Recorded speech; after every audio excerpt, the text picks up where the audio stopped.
ya buat dokter, buat pasiennya. Apakah obat yang dikonsumsi itu apa tidak melebihi kadar toksiknya, gitu kan? Nah, tapi kalaupun ada pertanyaan begitu, orang akan cenderung mengabaikan. Kenapa? Karena prosedur dalam rangka mengidentifikasi kadar obat dalam darah itu tidak mudah ya. Masih masih belum masih belum menjadi concern ya di laboratorium di Indonesia terutama. Kecuali untuk penegakan status hukum seperti pengguna golongan narkotik, pengguna golongan psikotropik. Nah, itu mendeteksinya tidak menentukan berapa kadarnya, tapi hanya mendeteksi obat ini ada nggak di dalam tubuhnya, ada gitu aja. Sebagai penegakan hukum. Artinya kalau orang itu diidentifikasi di rambut, di saliva, di darah, di urin, kok ada amfetamin, golongan metamfetamin, atau golongan morfin, atau golongan diazepam, dan dia tidak sedang diindikasi menjalani terapi obat tersebut, maka bisa dicurigai orang ini adalah pengguna atau penyalahgunaan dari narkotika atau psikotropika. Nah, itu bisa dituntut secara hukum berarti dia. Bisa masuk penjara gara-gara melanggar Undang-Undang Nomor 5 Tahun 99 tentang psikotropik, juga Undang-Undang Nomor berapa? 59 Tahun 2009 tentang narkotika. Nah, itu bahayanya kalau penggunaan dan itu diidentifikasi dengan mekanisme TDM, tapi TDM yang narkotik tadi itu hanya sekedar ada apa tidak gitu aja, sensitif apa tidak gitu aja. Tapi yang dimaksud TDM di sini dalam konteks therapeutic drug monitoring ada kata-kata terapeutiknya ya, berarti dia akan mengidentifikasi berapa kadar obat yang masuk dalam ring terapeutik. Nah, ring terapeutik itu apa ya, kita lihat nih ring terapeutik. Masih belum ke situ. Nah, dasarnya apa sih? Ya karena tadi orang ketika ada pertanyaan, kalau dia menggunakan obat tiap hari, apa sih manfaatnya? Benar nggak dia aman? Benar nggak kadarnya tetap selalu dalam therapeutic window atau therapeutic range gitu. Nah, ini juga didukung dengan Peraturan Menteri Kesehatan Nomor 72 2016 tentang standar pelayanan kefarmasian di rumah sakit. Ya, ini masuk dalam konteks poin 11 pekerjaan kefarmasian atau pelayanan kefarmasian dalam konteks farmasi klinik. Harus 11 ini. Jadi ada kira-kira 11 konten pelayanan farmasi klinik itu. Nah, nomor 11 itu pemantauan kadar obat dalam darah atau PKOD. Ya, tapi tadi ya karena proses dalam melakukan tindakan ini nggak mudah, jadi orang cenderung ya udah mengabaikan selama tidak ada efek samping yang nyata, mual muntah, apa BAB berdarah, nyeri, terus apa lemes dan seterusnya, maka identifikasi ini akan jadi wacana aja ya. Nah, dalam definisinya TDM itu merupakan praktek klinik yang melibatkan pengukuran kadar obat dalam darah atau plasma pasien pada waktu yang ditentukan untuk memberikan panduan tentang regimen dosis yang diperlukan untuk mempertahankan kadar dalam rentang terapeutik obat. Artinya apa? Untuk setiap pengambilan darah, untuk mengetahui kadar obat per satuan waktu, berarti tidak hanya cukup sekali kan? Contoh, dia diberikan obat setelah 1 jam, berarti 60 menit ya.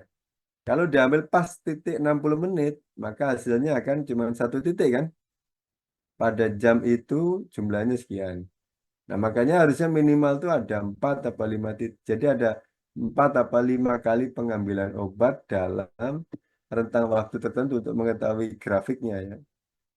Itu gradasinya apa sih? Berdasarkan satuan waktu. Artinya makin lama obat di dalam darah berarti obat itu makin habis karena di-clearance ya. Di-clearance atau disaring melalui ginjal atau diaktif dengan mekanisme di hepar kalau dia dalam bentuk pemberian obat secara oral gitu ya. Kalau oral dia ada fase melewati hepar dulu di inaktivasi atau deaktivasi ya. Tapi kalau injeksi bisa langsung melalui sirkulasi sistemik dalam tubuh terus nanti dipompa ke ginjal dan dipompa ke seluruh tubuh dulu terus ngalir ke ginjal, disaring terus di clearance ya, di clearance ya gitu. Nah, teknik ini memang penting untuk beberapa klausul terhadap obat-obat yang memiliki indeks terapeutik sempit. Indeks terapeutik sempit itu maksudnya apa? Obat-obat yang dosis akumulasinya itu eh, jadi tidak boleh melebihi satu kali dosis lazimnya. Andai kan digoxin ya. Digoxin itu masuk dalam kategori indeks terapeutik sempit digoxin.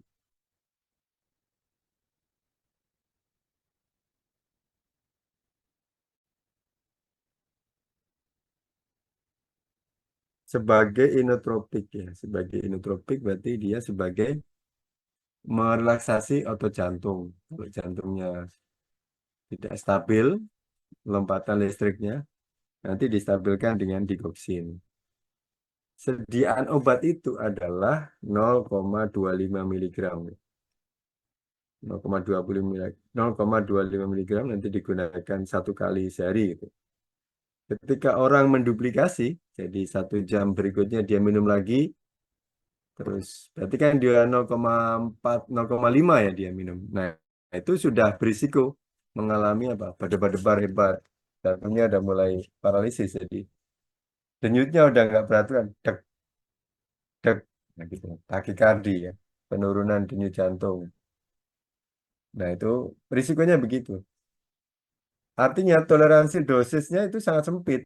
Ketika dia melebihi eh, dosis lazim satu kali, ya itu bisa berisiko menyebabkan kematian atau sentinel event ya.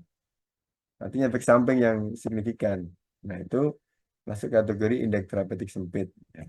Tapi ini masuk di masing-masing obat tergantung kadar obatnya, tergantung karakter obatnya. Contoh lagi yang kemarin kita bahas, doxorubicin ini kan. Obat itu memiliki toleransi dosis akumulasi, ya akumulasi ya dosisnya, 450 miligram seumur hidup. Anda bisa bayangkan kalau dalam satu siklus 2 kali diberikan, ya. Diberikan berapa? 75, terus ternyata ditambah lagi 75. Nah itu sangat berisiko menyebabkan kematian pada otot jantung segera. Nah, dia lebih cepat itu kematian otot jantung. Oleh karena itu obat-obat seperti ini itu penting untuk diketahui berapa kadar obat dalam darah pada ring terapeutiknya gitu ya.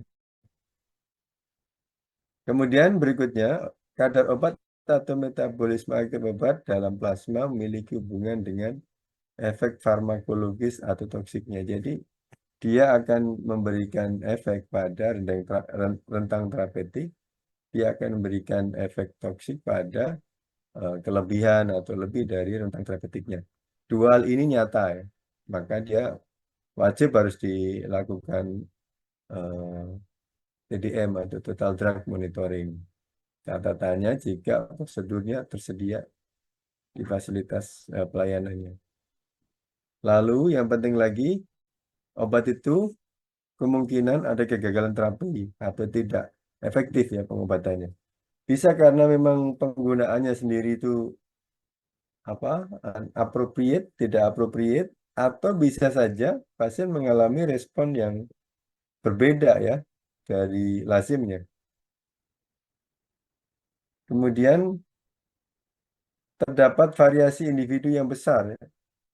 Artinya ada perbedaan antar individunya. Ini pada karakter obat-obat tertentu ya, seperti obat yang melewati sawar otak itu ya. Itu kan pasti akan berbeda antara struktur bayi, anak ya, dengan struktur orang dewasa. Contohnya apa obatnya? Penitoin ya, tuh yang kemarin kita singgung. Kemudian berikutnya, kadar obat dan plasma dapat diukur dengan teknik analitik dengan mudah. Artinya ada prosedur yang bisa digunakan. Kalau nggak ada prosedurnya, ya nggak bisa dilakukan ya. Lalu obat ini penting, tapi diduga pasien itu tidak komplain, tidak patuh menggunakan obat. Dari menggunakan 1 minggu enggak gitu. Sehingga kalau pada pasien-pasien epilepsi pengguna digoxin, dia bisa mengalami renjatan kejang berulang.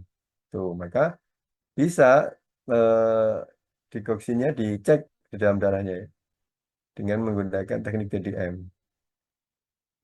Lalu obat non-linier atau obat yang saturasi. Jadi obat-obat yang memiliki grafik apa namanya? Eh, grafik kadar yang berbanding apa namanya? Dengan satuan waktu ya. Artinya kalau dia disebutkan dalam penelitian klinisnya dia, obat diabsorpsi maksimum atau diabsorpsi 50% pada 30 menit pertama. Kemudian volume distribusinya diketahui 30% atau 40% gitu. Kemudian pada menit ke 60 gitu diabsorpsi secara maksimal.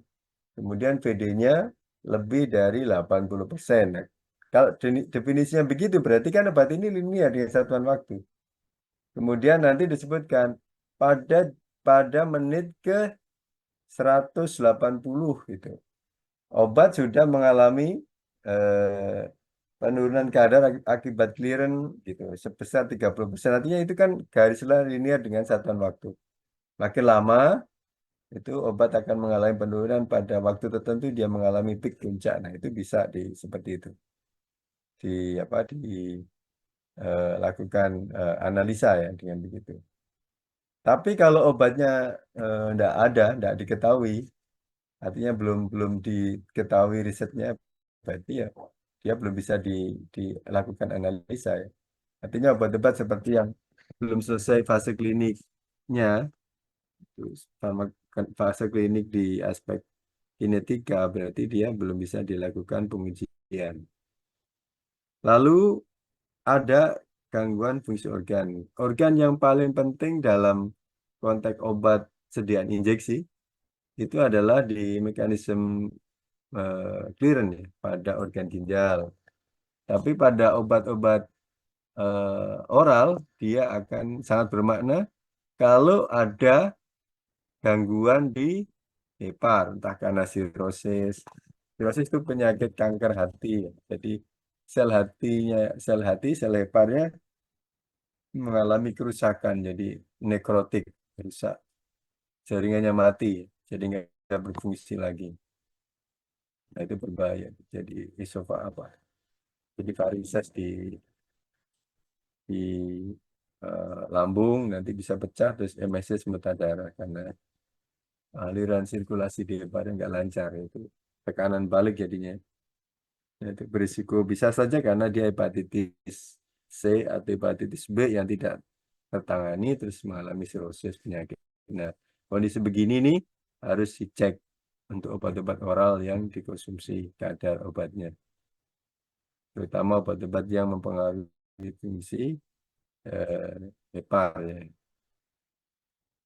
Nah, tetapi total drug monitoring itu tidak diperlukan untuk obat yang memiliki indeks terapeutik lebat. Indeks terapeutik lebat itu contohnya adalah obat-obat yang ketika terjadi kesalahan penggunaan sampai 3 kali dosis itu tidak masalah ya. Artinya ditoleransi. Contohnya apa? Ya contohnya paracetamol ya. Dosis lazimnya 500 miligram sekali penggunaan. Tapi Anda bisa digunakan sampai 3000 miligram. Artinya 3 gram itu bisa digunakan sekali penggunaan. Lebar sekali ya. Bandingkan dengan dekoksin tadi yang 0,25. Kalau orang menggunakan 0,5 aja, itu berisiko bradikardi ya. Tapi kalau paracetamol, dosis lazimnya 500. Orang bisa ditoleransi sampai 3000. Antara 2500 sampai 3000 pada orang dewasa. Yang begini nggak perlu dicek EDM-nya. Lalu yang penting lagi, ketika dapat mengukur respon klinis secara langsung. Contohnya apa? Obat-obat yang untuk pengukuran kadar gula darah, terus tekanan darah, terus apa lagi? Obat nyeri, analgetik, terus obat mual muntah yang pengobatan simptomatik. Simptomatik itu pengobatan gejala ya, yang targetnya adalah untuk gejalanya. Artinya orang dengan hipertensi kalau setelah menggunakan obat-obat hipertensi, apakah kalsium channel blocker atau beta blocker atau ACE inhibitor, terus tekanan darahnya menurun, nah itu berarti kan sudah diketahui kan efeknya. Atau orang dengan glukosa tinggi terus dikasih obat-obat golongan sulfonylurea atau contohnya glibenclamid, gliclazid, terus glipizid gitu ya. Atau pakai metformin atau bahkan dengan insulin, maka insulinnya nggak perlu dites berapa kadar insulinnya, kan udah otomatis itu ketahuan gula darahnya turun. Ini beberapa klausul yang obat-obat yang tidak perlu. Atau obat untuk mual muntah, apa namanya, domperidon, terus metoclopramid, apalagi ondansetron, tropisetron, ramosetron, granisetron, nah gitu, itu ya nggak perlu karena itu sudah ketahuan habis menggunakan itu langsung respon mual muntahnya hilang. Itu sudah. Nah, oleh karena itu tujuan dari TDM ini adalah memantau kepatuhan terapi individual selama terapi awal dan selama ada perubahan dosis. Lalu mendiagnosa pengobatan yang kurang optimal untuk menghindari toksisitas. Lalu memantau dan mendeteksi interaksi obat. Dan untuk memutuskan apakah ada interaksi itu berpengaruh nggak signifikan nggak secara klinis. Kalau signifikan ya udah dihentikan obatnya. Dihentikan salah satu atau semuanya ya. Tapi biasanya salah satu. Mana yang paling signifikan itu yang dihentikan. Tapi prinsipnya adalah untuk mengetahui sejauh mana kadar obat itu dalam ring terapeutiknya berdasarkan kepatuhan penggunaannya, kemudian obatnya digunakan sebagaimana mestinya.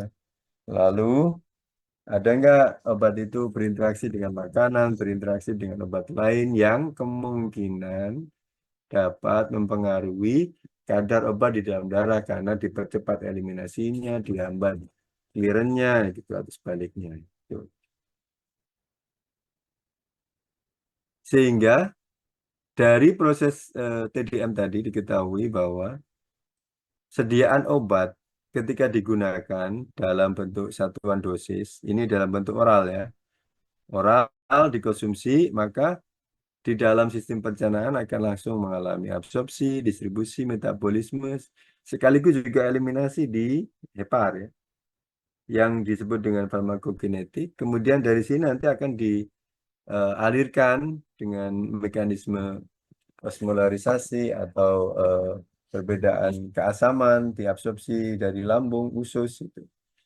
Sama kayak makanan ya sebetulnya.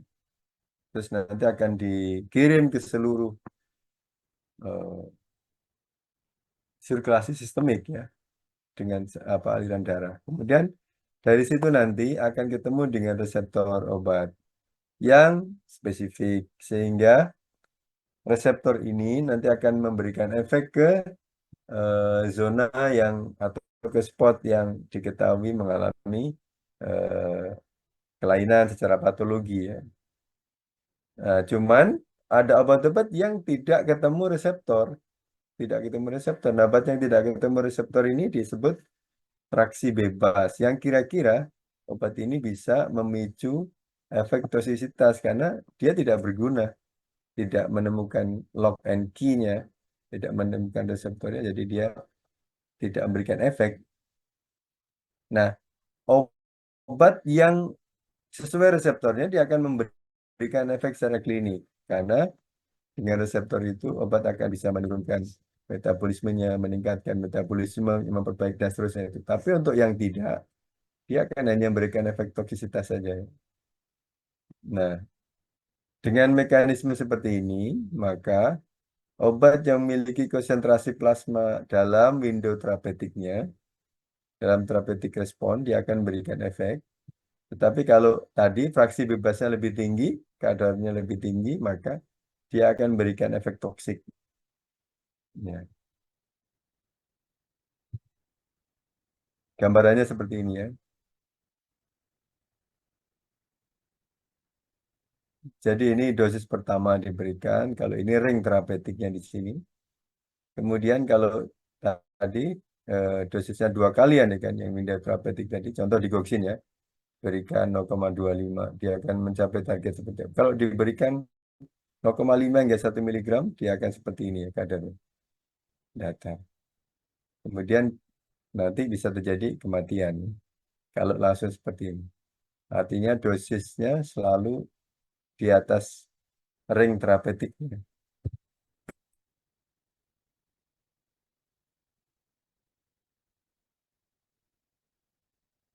Ini juga sama ya. Ketika dia diberikan secara oral, oral itu ada fase nolnya ya. Nol, kadar nol, waktu nol digunakan gitu. Langsung dalam waktu 30 menit andai kan. Ini tergantung dari obat masing-masing. Dia akan berikan efek maksimum.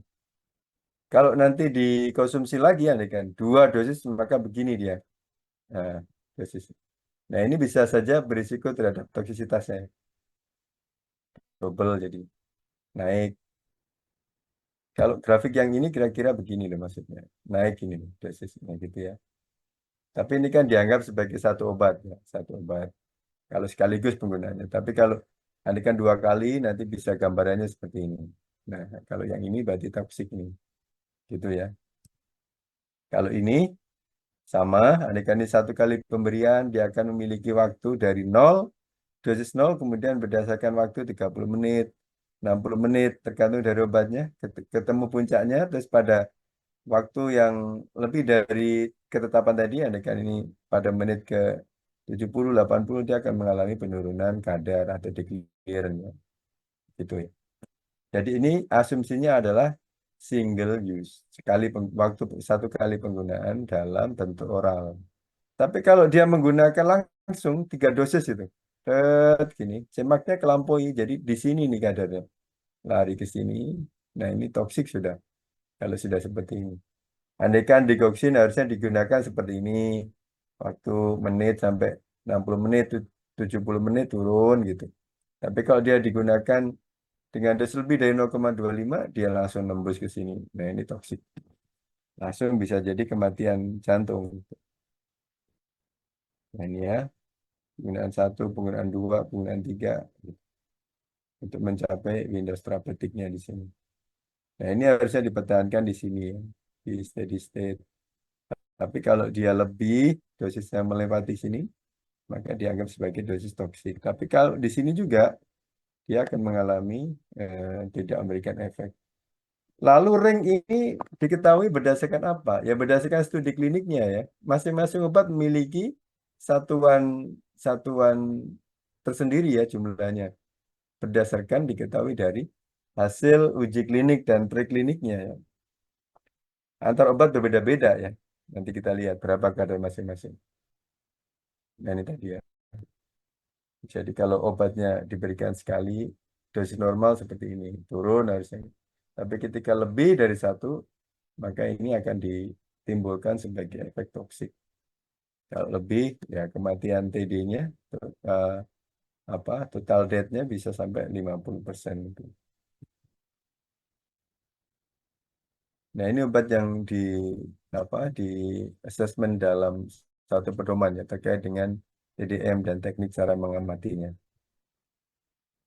Nah, perlu diketahui ya, kalau obat yang dalam bentuk formulasi oral, oral terutama ya, itu sangat tergantung dari model formulasinya ya. Kadang formulasinya satu obat, satu pabrik berbeda-beda, dan ini sangat mempengaruhi dari proses TDM ya.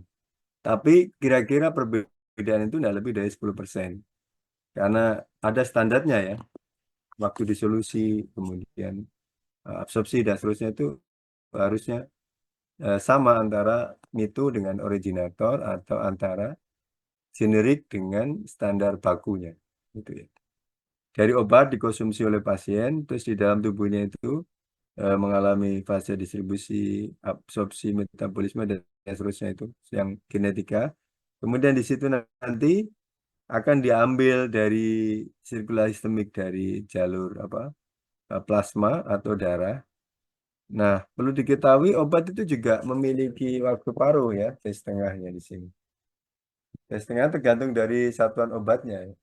Ada yang 30 menit, ada yang 1 jam, ada yang sampai lebih dari 72 jam, tergantung obatnya.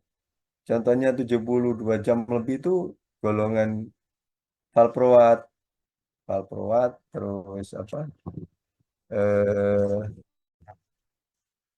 apa namanya itu,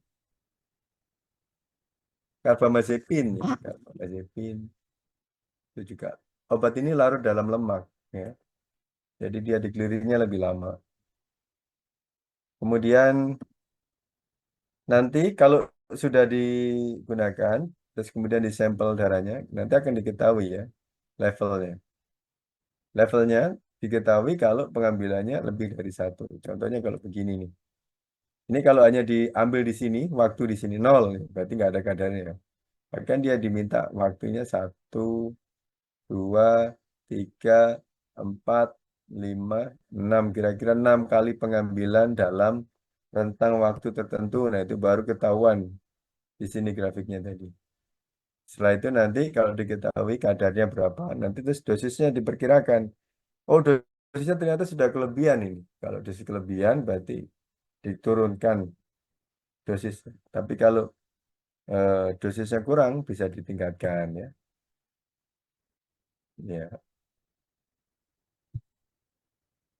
Jadi kalau pada pemberian obat rutin gitu ya, digunakan, kemudian nanti obat itu akan mengalami grafik yang steady ya. Artinya obatnya itu pada dosis terapeutiknya ya. Kemudian nanti ini butuh pemeriksaan di laboratorium ya, mulai dari apa tadi grafiknya, lalu akurasinya, presisinya, termasuk sensitivitasnya berdasarkan ketahuan dari kadar ini ya, dosisnya ini. Nah, kemudian hasilnya nanti kalau sudah diketahui, nanti terus dikomunikasikan, terutama dengan dokter dan juga dengan perawat. Siapa yang mengkomunikasikan? Yang pertama kali menginfokan itu harusnya dokter laboratorium, karena beliau yang melakukan assessment terhadap eh, result dari pengamatan ini. Kemudian nanti yang bagian therapeutic manajemennya ada dokter, farmasi, perawat nanti di sini apa, confirm dengan menegakkan asuhan masing-masing. Kalau farmasi berarti nanti mengecek apakah dosis yang diberikan sudah dosis maksimum belum. Kalau belum, andaikan di hasilnya dosisnya kurang, ya bisa ditingkatkan. Kalau ternyata dosisnya sudah maksimum dan kadarnya melebihi dari yang ditetapkan oleh standar, maka harus diturunkan itu dosisnya. Nah, karena tadi ada pengaruh dalam pemberian ini ya, pemberian obatnya dalam fase oral, makanya obat itu sangat dipengaruhi dengan formulasinya ya. Kemudian rute pemakaian, regimennya, farmakokinetiknya. Formulasi itu ya berbeda antar pabrik tadi sudah diingatkan. Kemudian rute antara oral dan intravena pasti lebih cepat intravena, karena intravena itu langsung di plasma. Kemudian regimen ini tergantung dari jumlah dosisnya. Regimen itu maknanya adalah dosis dikali frekuensi. Terus dikali atau dikali lama penggunaan.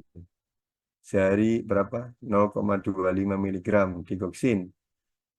Satu kali satu kan berarti kali berapa lama gitu. Kali 5 hari atau kali seumur hidup atau kali 30 hari dan 1 bulan. Berarti 30 tablet dia gunakannya. Nanti dari situ ketahuan nanti proses akumulasi dosisnya. Lalu farmakokinetiknya nanti tergantung dari sifat masing-masing obat, terutama volume distribusinya, T setengahnya, metabolitnya. Ini diketahui dari mana? Dari pabrik yang mengeluarkan produk tersebut. Karena masing-masing obat punya punya karakter sendiri-sendiri ya. Kalau di dalam teori ya Anda bisa buka di AFS itu, kecuali muncul semua informasi itu. Tapi kalau di dalam praktek biasanya kita lihat di brosur obatnya karena itu yang mengeluarkan adalah pabriknya. Kalau ada yang salah, kita bisa komplain itu dan risikonya obat itu nanti akan ditarik oleh Bepom kalau dia salah memberikan informasi di brosur obatnya.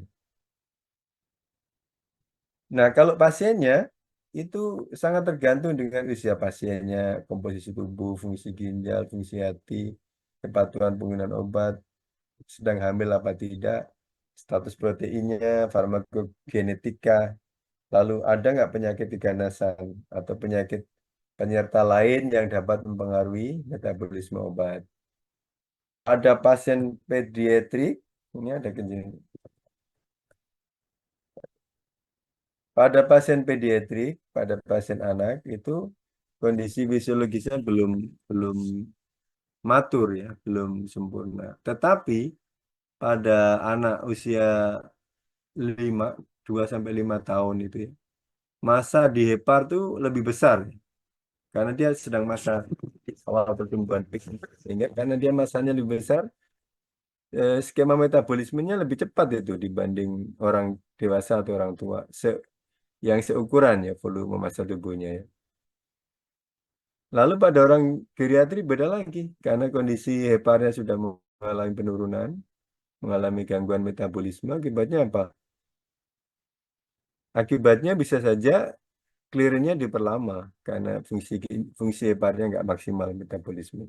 Lalu komposisi tubuh juga sama ya. Orang orang gemuk yang kandungan lemaknya tinggi, nah itu juga bisa berpengaruh dengan berbeda dengan orang kurus ya. Kalau orang kurus ya sirkulasinya lebih cepat ya.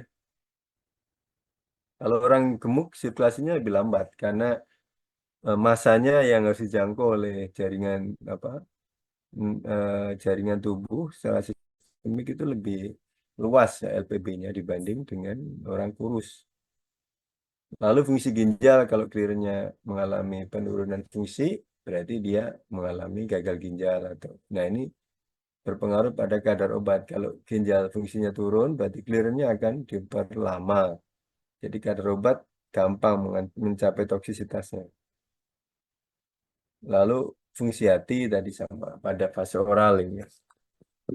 Hatinya rusak ya obatnya akan eh, dipertahankan lama di dalam tubuh karena tidak ada yang berfungsi sebagai inaktivasi dari senyawa molekul obat. Jadi kalau dia diminum secara oral akan melewati fase di hepar kemudian diinaktivasi ya.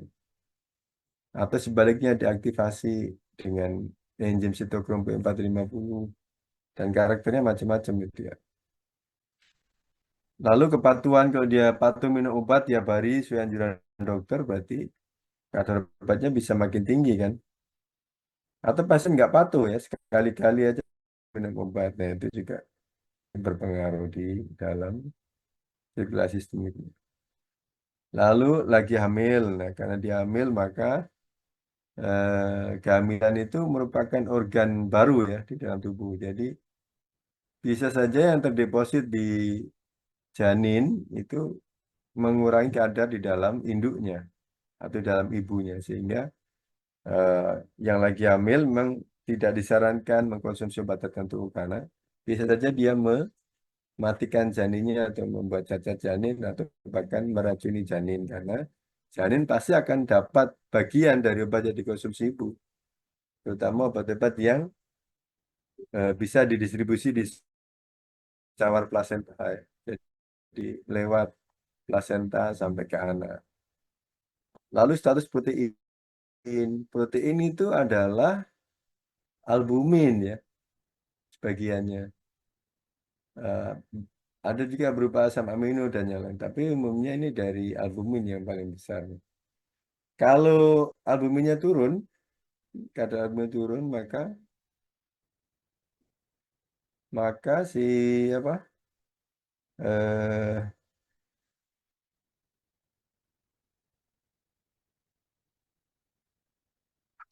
maka si fungsi dari tekanan onkotik antar eh, sel akan turun. Jadi ekstrasel akan masuk ke dalam sel plasmanya.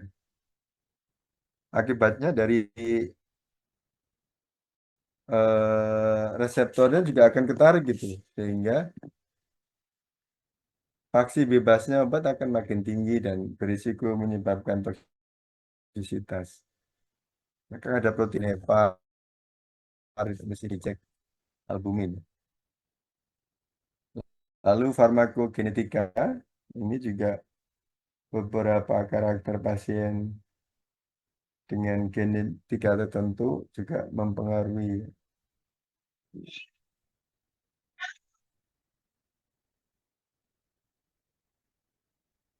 Lalu spesimennya, jangan sampai nanti setelah diambil sampel darahnya, terus bisa tercemar atau terkontaminasi. Nah, ini juga bisa berpengaruh pada hasilnya ya. Lalu adanya antikoagulan pada konsumsi pasien karena dengan antikoagulan itu eh, eh, darah yang habis diambil bisa saja lisis ya pecah dimurnikan nggak bisa dianalisain. Lalu karena tadi berdasarkan grafik kinetikanya kan, grafik parabola gitu, nanti nggak sesuai, maka harus ditentukan per sampelnya itu diambil di rentang waktu berapa menit, 30 menit kah, 10 menit kah gitu ya. Sehingga nanti ketemu grafiknya. Lalu ada penyimpanan dan stabilitas, lalu penanganan sampel. Sampel biasanya kalau segera habis diambil dari pasien, lalu ditransfer terus segera dicek itu lebih bagus dibanding kalau didiamkan lama karena plasma darah juga berisiko mengalami gumpalan kalau periksa juga berisiko ya. Risiko rusak sampelnya. Nah, itu sangat berpengaruh pada hasil dari uji TDM ini.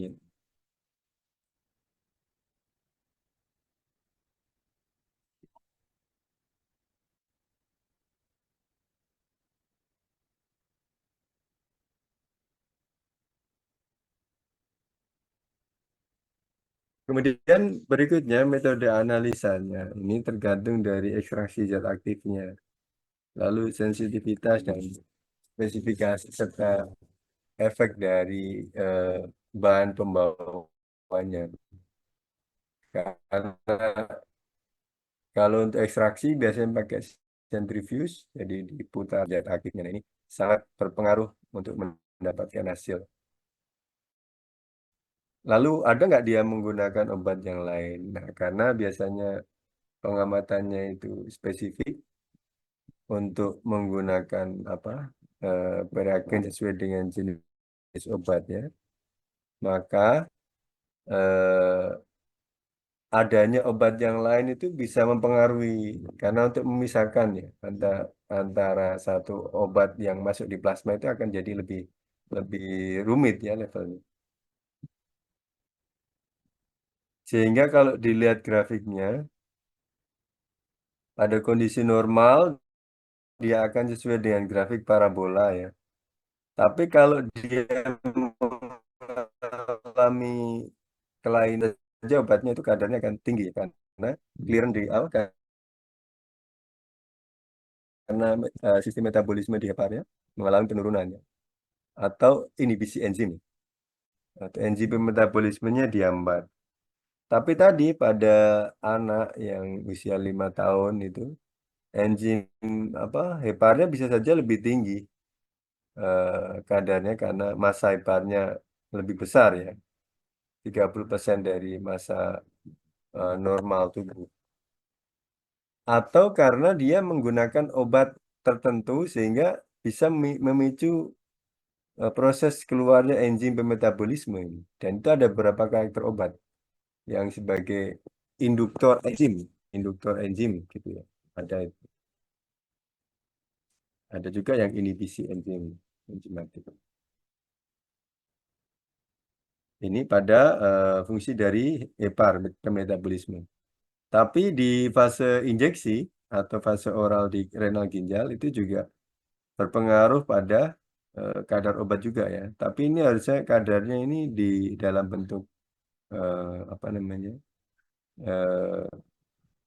injeksi. Tapi kalau yang model dari nol gini, dia modelnya adalah pemberian obat secara oral. Kalau di normal, clearance normal, dia akan diabsorpsi, kemudian peak, kemudian nanti akan diisi lagi sistemik dengan bantuan volume distribusi ya ke seluruh tubuh. Kemudian kalau melewati fase di ginjal, dia akan di clearance sesuai dengan normalnya begini. Tapi kalau gagal ginjal, kalau mengalami kerusakan kelainan di glomerulus, dia akan mengalami penundaan waktu clearance ya. Dan kadar obatnya akan terlihat makin tinggi di dalam sirkulasi.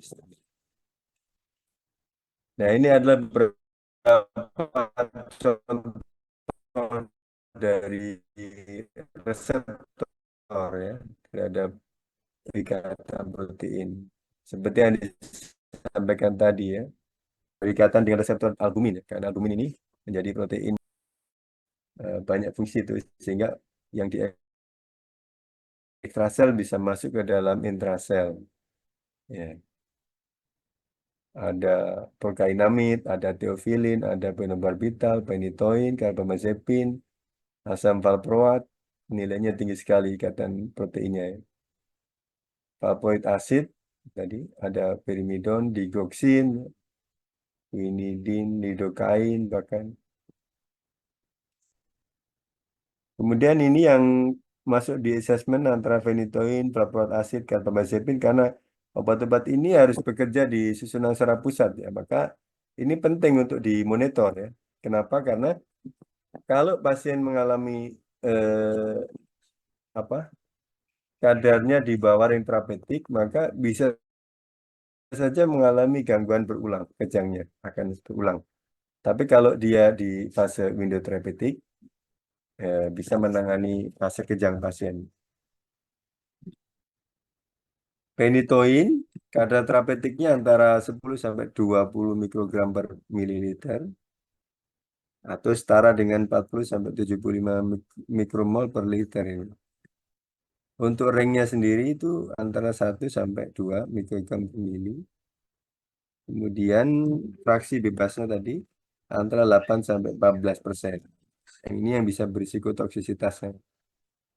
Lalu valproic acid antara 50 sampai 100 mikrogram per mili.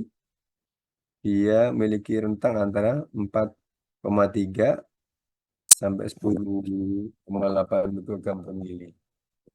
Fraksi bebasnya antara 5 sampai 15. Karbamazepin ini bisa 4 sampai 12 mikrogram per mili. Kemudian fraksi bebasnya antara 20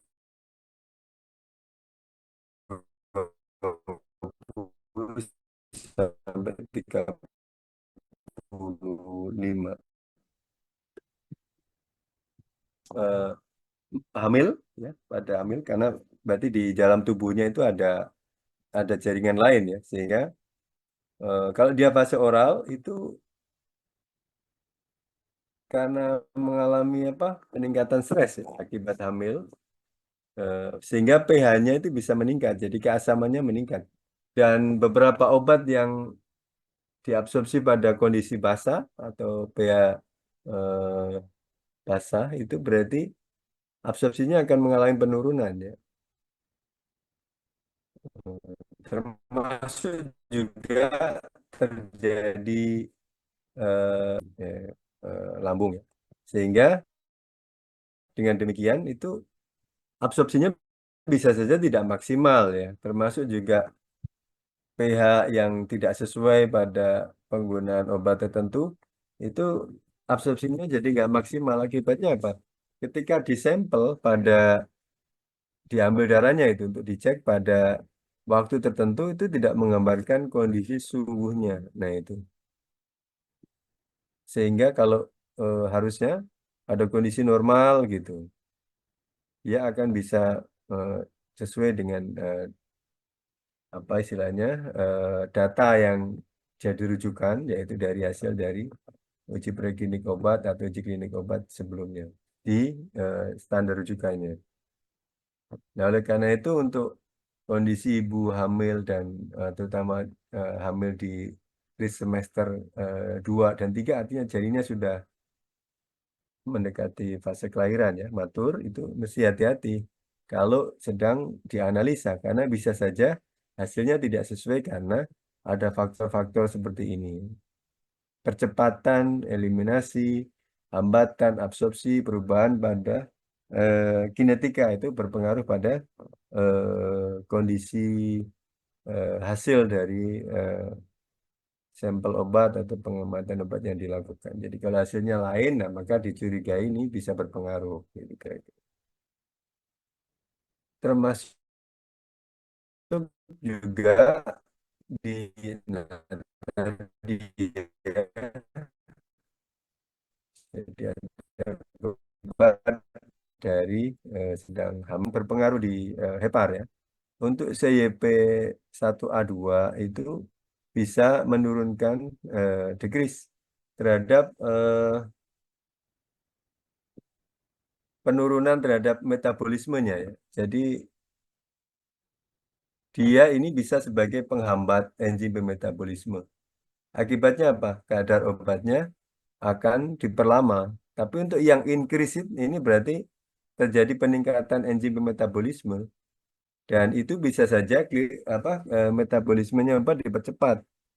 Jadi ini juga pengaruh terhadap hasil pengamatan ya kira-kira. Karena kalau di dalam proses apa namanya hepar tidak sesuai dengan kondisi sungguhnya ini bisa berpengaruh pada hasil. Yang increased ini berarti maknanya adalah dia ditingkatkan pada kondisi hamil atau hamil ya. Sehingga apa? Berpengaruh pada percepatan terhadap eliminasi obat. Akibatnya apa? Akibatnya kadar sesungguhnya tidak bisa diamati. Tuh. Makanya untuk kondisi ibu yang sedang hamil memang terjadi klausul beberapa catatan sesuai apa tidak sesuai dengan kondisi sungguhnya. Tapi pada ibu hamil yang punya riwayat kejang apa dengan penyakit epilepsi umpamanya atau dengan penyakit gangguan apa SSP yang lain dan dia mengkonsumsi obat-obat tersebut seperti apa tadi phenytoin, karbamazepin itu wajib dimonitor ya atau ya tidak wajib tapi minimal sesuai dengan adjustment dari dokter kalau mau diperlukan untuk pengamatan itu. Nanti kan pasien ini eh, sering kejang ya sebelumnya, berarti dia punya riwayat epilepsi, terus menikah, terus hamil gitu. Nah itu pada pengamatannya bisa saja mengalami perubahan hasil seperti ini karena faktornya tadi ya, ada janin sehingga pengaruh psikologi, stres ini, kemudian di fase oralnya juga berpengaruh karena pengaruh dari tadi fisiologis janin atau yang lain. Kemudian di dalam hepar juga bisa saja mengalami stres karena adanya peningkatan beberapa enzim metabolisme akibatnya obat akan dipercepat eliminasinya gitu. Kemudian tadi pada bayi dan pada dewasa ini perbandingannya ya. Absorpsinya pada orang tua itu bisa saja ditunda karena eh, apa namanya motilitas ususnya menurun ya. Jadi gerakan ususnya orang tua itu melambat. Bisa saja ini absorpsinya akan diperlama karena bertahan makanannya di dalam usus lebih lama gitu. Tapi di bayi atau anak tidak diketahui ya karena kadang tergantung dari apa makanan ya.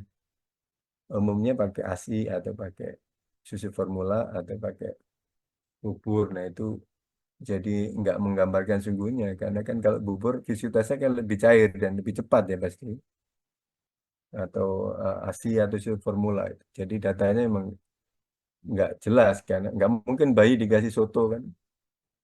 Tapi kalau di dewasa kan sudah diketahui tua aging ya bisa menggunakan seluruh makanan jadi dari fase padat terus absorpsi sampai ke feses. Nah itu bisa diketahui waktunya. Kemudian untuk distribusi pada eh, karena terjadi penurunan kadar air ya, body water, cairan tubuhnya menurun, eh, kemudian jaringan tisunya juga makin menurun, apa makin meningkat ini kepadatannya, kemudian serum albuminnya juga menurun, jadi biasanya ini akan mengalami gangguan distribusi. Tapi di anak itu kondisi apa massa tubuh memang kecil ya, tapi jaringan adipose yang itu massa otot dan seterusnya itu meningkat. Serum albuminnya memang menurun ya. Sehingga ini sangat berpengaruh gitu pada status bayi dan dewasa tua atau dewasa senior ya sebetulnya. Untuk metabolismenya di fase satu menurun, fase 2 tidak diketahui. Kemudian ekspresinya mengalami penurunan. Kalau di anak metabolismenya tadi fase satu mengalami penurunan, fase 2 mengalami penurunan dan untuk ekskresinya biasanya maksimum karena fungsi ginjalnya masih normal. Nah, ini beberapa hal yang kalau dilakukan pengamatan pada pasien dewasa dan pada pasien bayi atau anak pediatrik itu cenderung bisa mengalami gangguan akibat adanya masalah di apa di tubuhnya atau di dalam body atau dalam tubuh.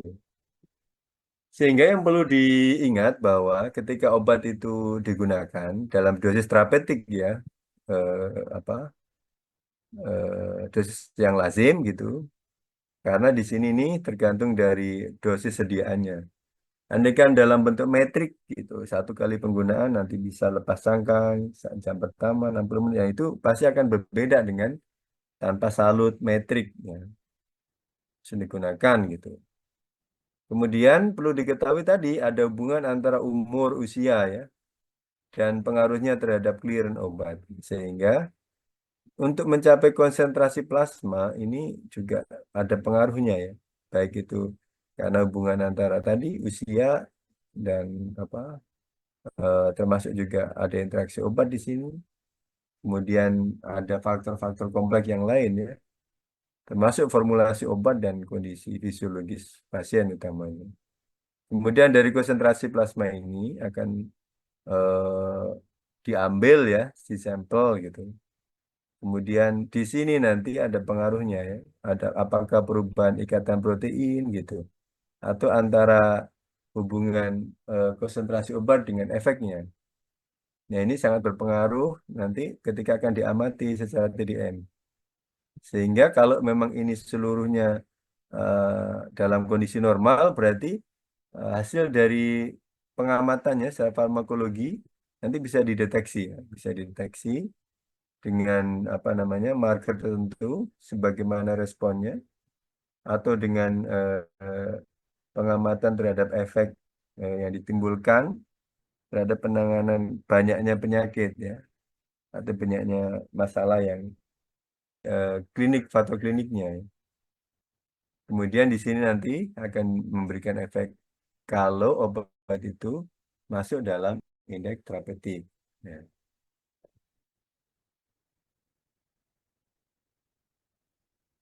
ya ini adalah penjelasan dari masing-masing karakter tadi yang berpengaruh ya.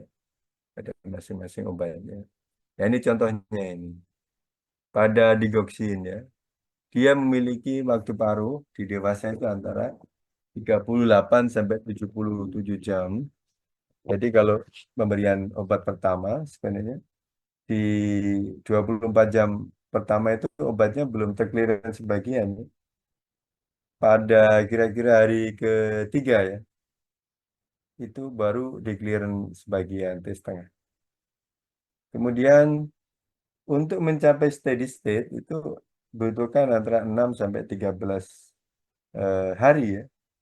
Jadi ketika pasien menggunakan dosis pertama itu sebetulnya belum bisa mengharapkan efek yang diminta ya, karena dia harus kira-kira menunggu sampai 6 hari ya. Makanya biasanya tekniknya dibolus ya, dibolus dengan phenytoin injeksi, diberikan dulu, terus baru nanti dipertahankan dengan sustain di apa oral, fase oral. Kemudian untuk periode pengambilan sampelnya itu setelah pemberian obat 6 jam ya, setelah pemberian obat 6 jam. Kemudian targetnya harus masuk di kadar antara 0,8 sampai 2,0 mikrogram per liter. Ini harus hasil targetnya. Kalau hasilnya kurang dari ini, maka andaikan hasilnya 0,5 gitu, maka dia adalah undertherapeutic. Berarti obatnya tidak maksimum itu memberikan efek.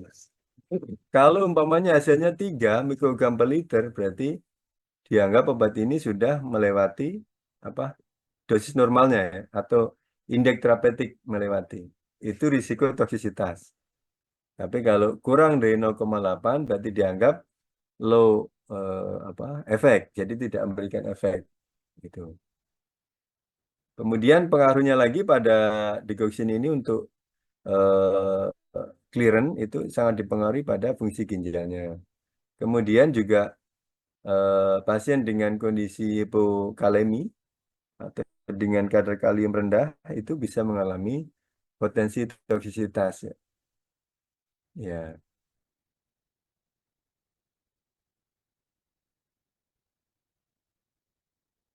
phenytoin. Kemudian apalagi contohnya? Karbamazepin umpamanya. Itu antara dewasa dan anak itu antara 5 sampai 27 jam, dari setengahnya. Untuk mencapai kondisi efektif itu dibutuhkan hingga 2 minggu ya. Setelah pemberian bisa steady dia kadarnya.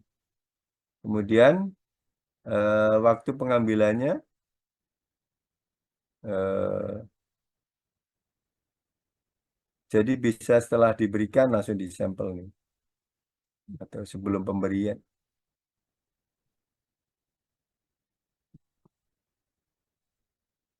sesuai dengan dosis. Kemudian untuk targetnya antara 4 sampai 12 miligram per liter.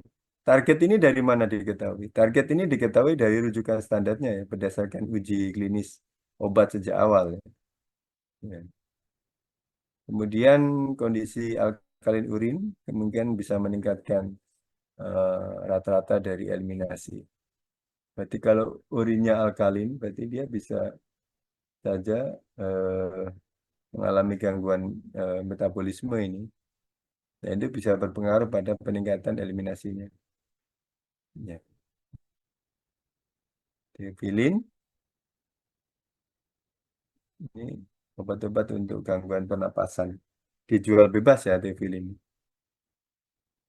Harusnya ini juga jadi sampel publik ya, karena tapi kalau Theophylline kan untuk orang yang asma ya.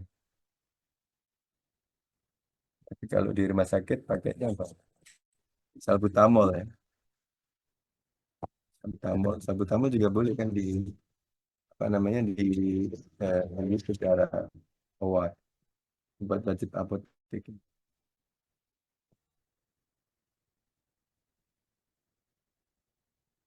Nah, ini adalah aplikasinya. Aplikasi macam-macam aplikasi.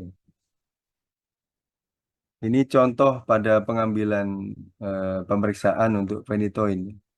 Ada sampel 1, 2, 3 sampai 18 kali ini pengambilan sampelnya. Dan ini lebih pengamatannya lebih banyak dilakukan karena obat-obat ini untuk penanganan kejang ya. Coba kalau ada sampel dari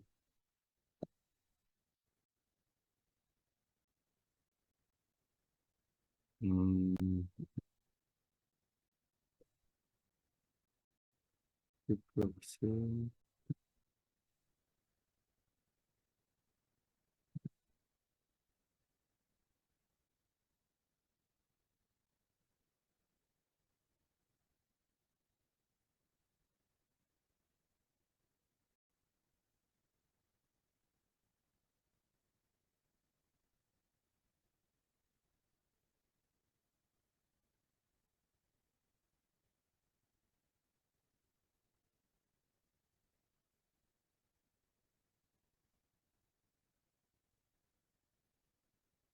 Bukan digoxin, apa? Doxorubicin.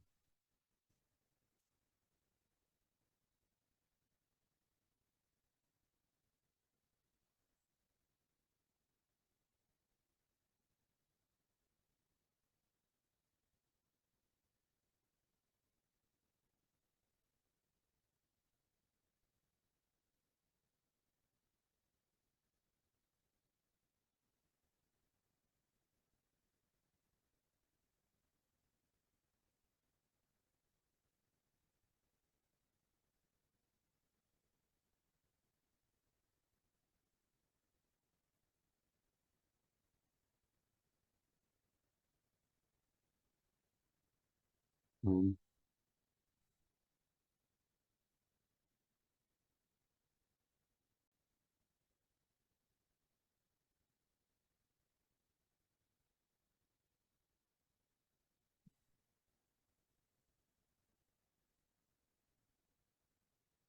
Ini ada contoh nih. Tuh,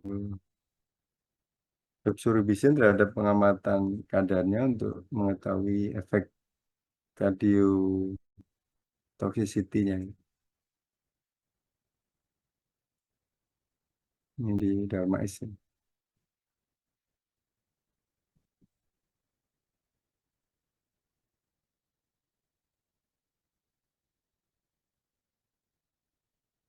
Pengambilan sampel preparationnya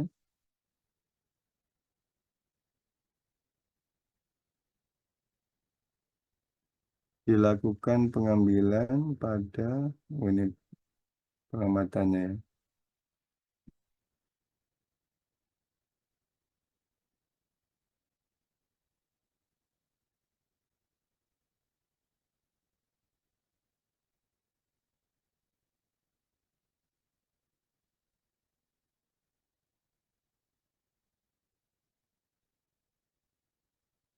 Nah, kadar ini.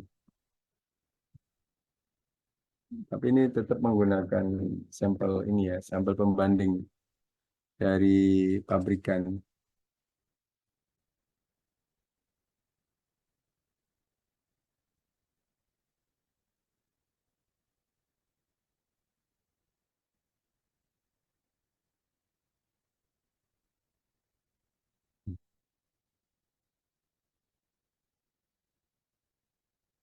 Untuk hasilnya ini, dari 25 pasien yang diambil, rata-rata adalah 11,01 nanogram per mililiter sampai pada 93,75 nanogram per liter. Kemudian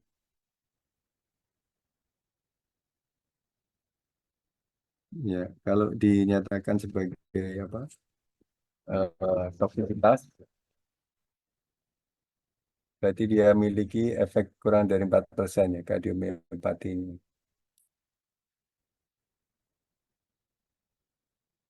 Ya. Ini contoh dari riset di Indonesia yang ngomongin tentang TDM. Sampai di sini ada yang mau ditanya? Silakan.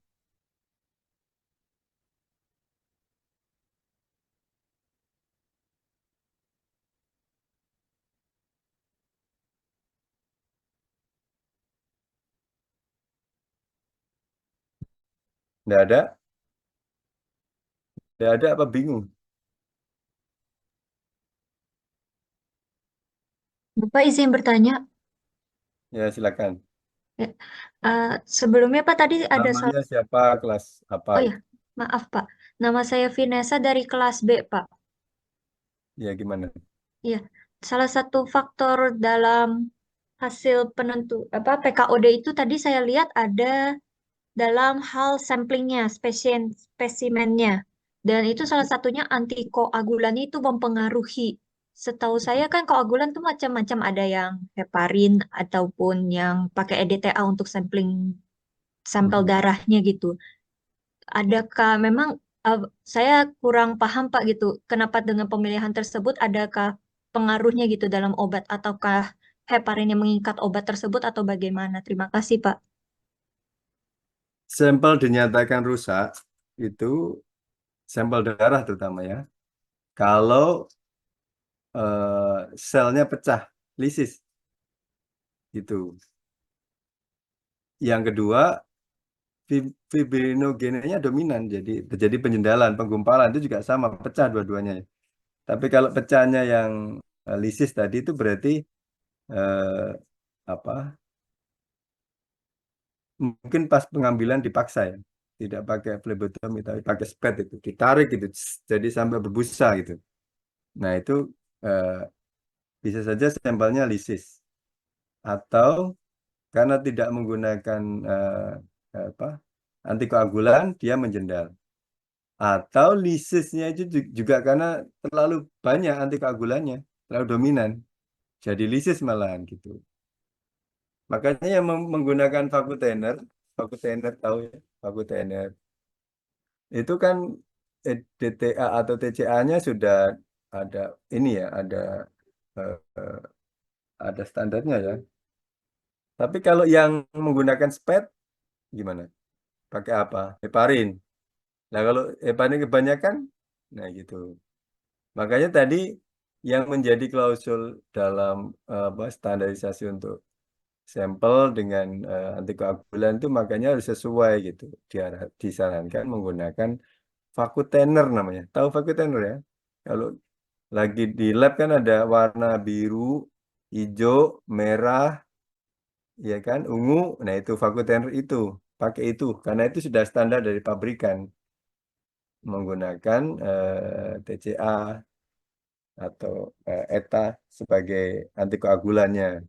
Tapi kalau yang SPED manual itu kan SPED-nya diambil heparin, terus nanti baru ngambil obatnya gitu kan, atau sebaliknya ngambil darah dulu terus ditambah heparin. Nah, itu bisa berisiko teknik pengambilannya yang apa nggak comply jadi lisis atau pakai eh, antikoagulannya kebanyakan. Oleh karena itu disarankan pakai vakutener, ya, gitu ya. Baik Karena Pak, paham. vakutener itu sudah standar untuk pengambilan sampel darah. Baik Pak, berarti tinggal penyesuaian vakum containernya aja sesuai prosedur yang mana. Baik, terima kasih Pak. Vakutener.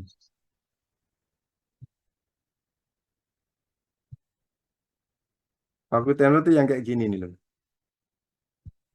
Nah, ini kan dari pabriknya sudah ada paket antikoagulannya kan? Kelihatan ya? Tahu ya? Ini.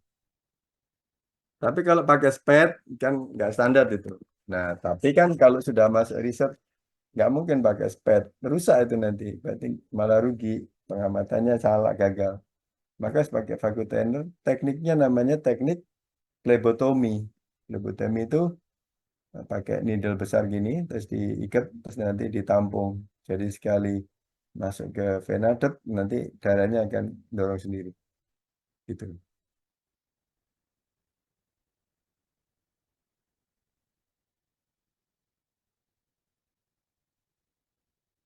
Jelas atau enggak? Jelas Pak. Oke. Ada lagi?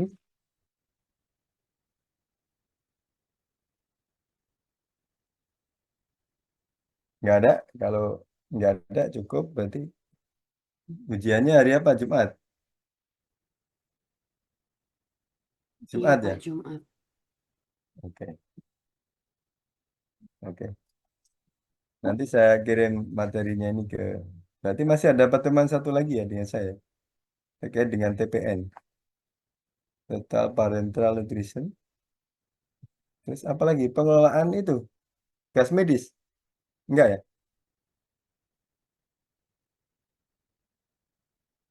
Lupa saya materinya.